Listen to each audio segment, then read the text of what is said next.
So thank you everyone for joining tonight and taking the time out of your schedules to be with us.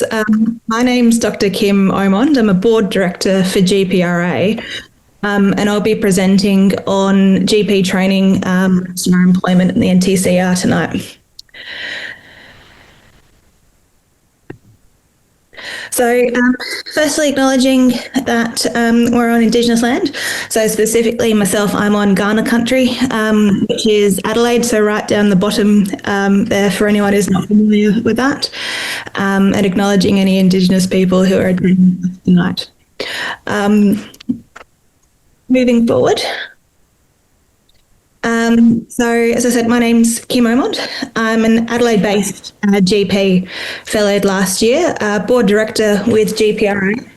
I've had various roles in the last couple of years representing general practice and registrar peers. Particularly the RLO role, a registrar liaison role, was one of the ones that started this, and other roles snowballed or really came from that. RLOs, for anyone who hasn't heard of them, are in each state. So each college has a representative RLO for each state, and they sit on our advisory council for GPRA. A register advisor, are sometimes abbreviated to RA. They work for GPRA. We're lucky enough as well to have Phil on with us tonight. So I might just throw it to you briefly, Phil, just to give a hello and a quick intro as to about what a registrar advisor does. Yeah, absolutely. Thanks so much, Kim. So my name is Phil. I'm one of the current GPRA registrar advisors. I'm available by email to all members. Membership is free, so if you're not already a member, please sign up. I provide advice by email and sometimes by phone to all registrars, whether it doesn't matter what training program you're on. And it's often surrounding sort of employment conditions, workload, and a whole lot of the subjects that Kim is about to dive into. So if you have any queries, feel free to put them in the chat during this meeting, and I will cover those at the end. And otherwise, I'll see you in my inbox sometime soon. Thanks a lot, Kim. Beautiful. Thanks heaps, Phil. And yeah, just like Phil said, pop any queries that you have tonight in the chat. We won't be responding to very individual sided queries. They're better taken through us at GPRA. So the email there, inquiries@gpra.org.au. So anything specifically individual, it's a better way to get in contact with us that way. But anything more generic, burning questions and that side of way, absolutely pop them in the chat, and we'll have a bit more for time for questions as well afterwards. So tonight we'll be going through who is GPRA, what we do, and then talking about the placement process and employment conditions for general practice and rural generalism. So GPRA, we are the only national impartial advisor for future GPs in training.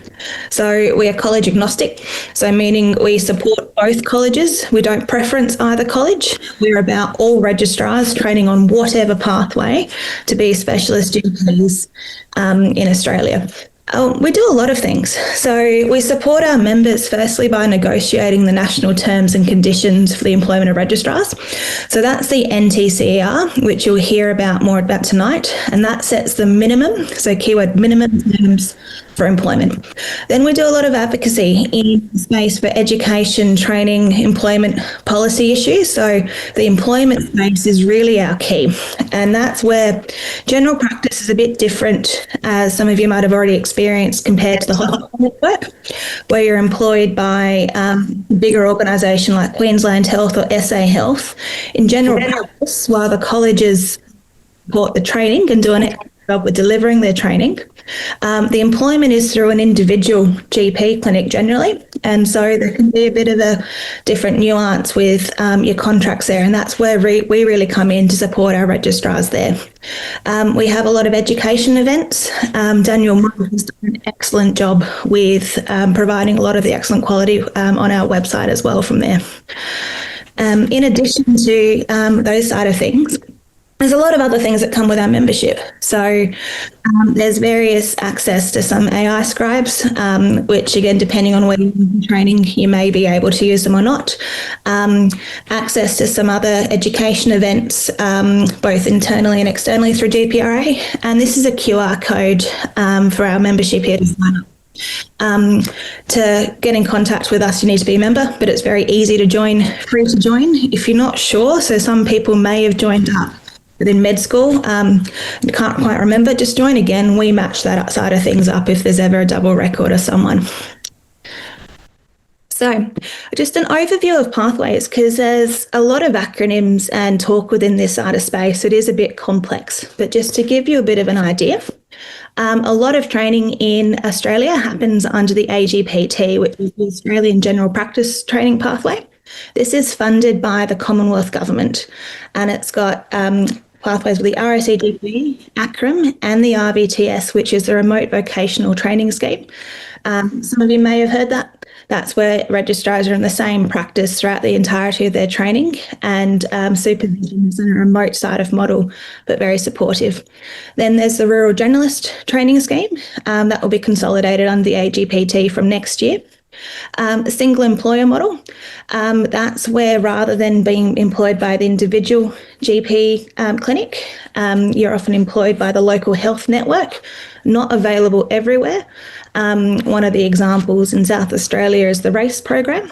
And then there's also the Fellowship Support Program, or FSP, and that's a self-funded or independent path training. And you'll notice here that the NTCER sits within all of these, apart from the Stem Queensland, but can be applied to all aspects of training for all registrars, really, in general practice or RG.